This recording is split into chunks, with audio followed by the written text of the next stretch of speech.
இன்றைக்கி நான் என்ன பேச போகிறேன்னு பார்த்தீங்கன்னா, தன்னம்பிக்கை தரும் ஒரு குட்டி கதை பற்றி தான் நான் பேச போகிறோம். குட்டி கதை தான்.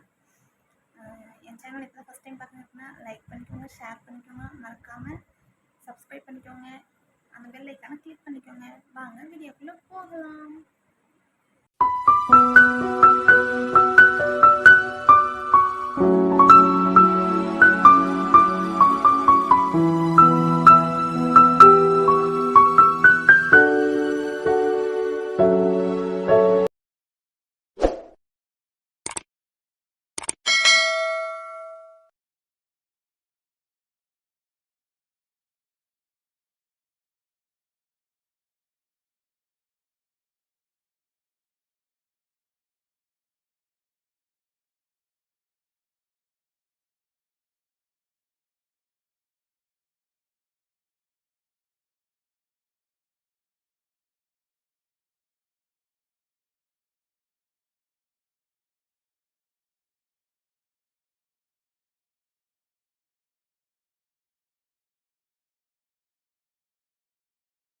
அவர் சொல்கிறாரு அப்படின்னு அவர் சொன்ன கொஞ்ச நாள்லேயே பார்த்தீங்கன்னா, அவர் அந்த படைக்கு மட்டும் இல்லாமல் அந்த நாட்டுக்கே வந்து தலைவராயிடுறாரு. ஆனால் அவர் யாருன்னு பார்த்தீங்கன்னா, அவர் தான் வந்து மாவீரன் நெப்போலியன்.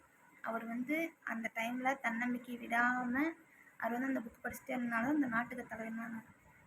அதனால இதிலிருந்து வந்து நமக்கு என்ன தெரியுதுன்னு பார்த்தீங்கன்னா, நம்ம வந்து நம்ம தன்னம்பிக்கையை விடாமல் நம்மளோட முயற்சி எஃபெக்டை போட்டு நம்ம பாதையில் போயிட்டே இருக்கணும். யார் என்ன சொன்னாலும் இந்த காதில் வாங்கி அந்த காதில் விட்டுட்டு நம்ம வழியை நோக்கி போயிட்டே இருக்கணும். நம்மளோட இலக்கை நோக்கி நம்ம போயிட்டே இருக்கணும் ஃப்ரெண்ட்ஸ். ஓகே, இந்த குட்டி கதை பிடிச்சிருந்தா லைக் பண்ணுங்கள், ஷேர் பண்ணுங்கள், மறக்காமல் சப்ஸ்கிரைப் பண்ணுங்கள். இன்னொரு புது தன்னம்பிக்கை கதையிலேருந்து உங்களை சந்திக்கிறேன். பாய்.